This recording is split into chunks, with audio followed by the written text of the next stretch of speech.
हाणे ॻाल्हि हीअ आहे त तव्हां शाइरनि खे पाण में भेटियो छो था ऐं तव्हां ईअं छो था चओ त शाह लतीफ़ हाणे कोन्हे या शेख अयाज़ हाणे कोन्हे। उहे बि मौजूदु आहिनि जेसिताणी हुननि जा किताब मौजूदु आहिनि हू मौजूदु आहिनि, जेसिताणी सिंधी पढ़ंदड़ मौजूदु आहिनि तेसिताणी हू मौजूदु आहिनि।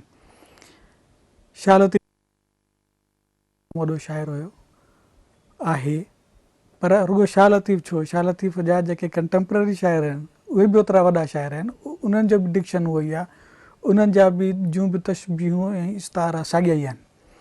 शाह लतीफ़ जो कलाम असां वटि वधीक सुठो ऐं जामे अंदाज़ में असां वटि मौजूदु आहे, ॻायो वञे थो, उन जी हिकिड़ी ट्रेडिशन आहे। इन करे शाह साहिबु असांखे वधीक अट्रैक्ट बि कयो आहे ऐं असां वटि सवलाई सां पहुतो बि आहे। उन खां पोइ यकीनन सचल या सामी या ॿिया उन्हनि सभिनी जी हिकिड़ी पंहिंजी पंहिंजी हैसियत आहे, पर इन्हनि खे पंहिंजो पाण सां भेटण जी का मां नथो सम्झां त ज़रूरत आहे।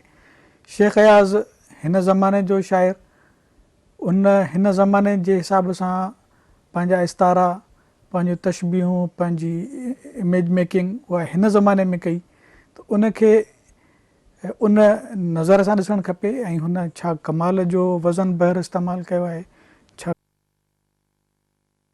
केॾी शानदार हुन जी इमेज मेकिंग आहे, छा हुनजो फ़लसफ़ो आहे ऐं छा हुन में यूनिवर्सल ट्रुथ आहे।